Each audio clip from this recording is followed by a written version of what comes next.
சின்ன வயசுல ஒரு ஊழியக்காரருடைய வாழ்க்கையில ஆண்டவர் ஏற்றுக்கொண்டார். அவர் இந்து மார்க்கத்துல வந்தவர். ஆண்டவர் ஏற்றுக்கொண்டார். அவங்க அப்பா செம்மாடி அடிப்பாராம். போட்டு சர்ச்சுக்கு போனேன்னு தெரிஞ்சுட்டா. காலேஜ் காலத்துல தான் இயேசு ஏத்துக்கிட்டாரு.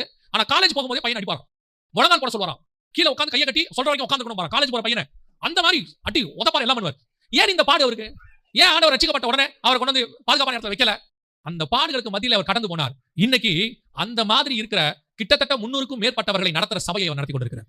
அவருக்கு தெரியும் இயேசு முதலாவது ஜனங்களோடு பிரசங்கத்தை ஆரம்பிப்பதற்கு முன்பாக காட்டு மிருகங்கள் நடுவில் சஞ்சரித்துக் கொண்டிருந்தார். அந்த காட்டு மிருகத்தோட இருந்துட்டேனா நான் நாட்டு மிருகத்தோட போய் வாழ்க்கை செய்ய முடியும். கர்த்தர் உங்களை அனுமதிக்கிற ஒவ்வொரு காரியமும் உங்களை கர்த்தர் பழக்க வைக்கிறார். உங்களுக்கு வரக்கூடிய ஒவ்வொரு போராட்டமும் உங்களுக்கான பழக்கம். கர்த்தர் சும்மா கொடுக்கிற எக்ஸ்பீரியன்ஸ். நீங்கள் என்ன பண்றீங்க? ஒண்ணு விலகி ஓடிடுறீங்க அல்லது சத்துருவ காலி பண்ணிடுறீங்க. எப்படியாவது அது இல்லாமல் போனா நல்லா இருக்கும் ஆண்டவரே. உடனே அவங்களோட சேர்ந்து இவங்களோட சேர்ந்து அந்த பிரச்சனையை க்ளோஸ் பண்ணிடுவோம். இல்ல, கர்த்தர் அனுமதிக்கிறத நீங்க அனுமதி கொடுங்க. கர்த்தர் நடத்துகிற பாதையில போங்க. கர்த்தர் உங்களை வனாந்தரத்துல நடத்துறாரா? நடந்து போங்க.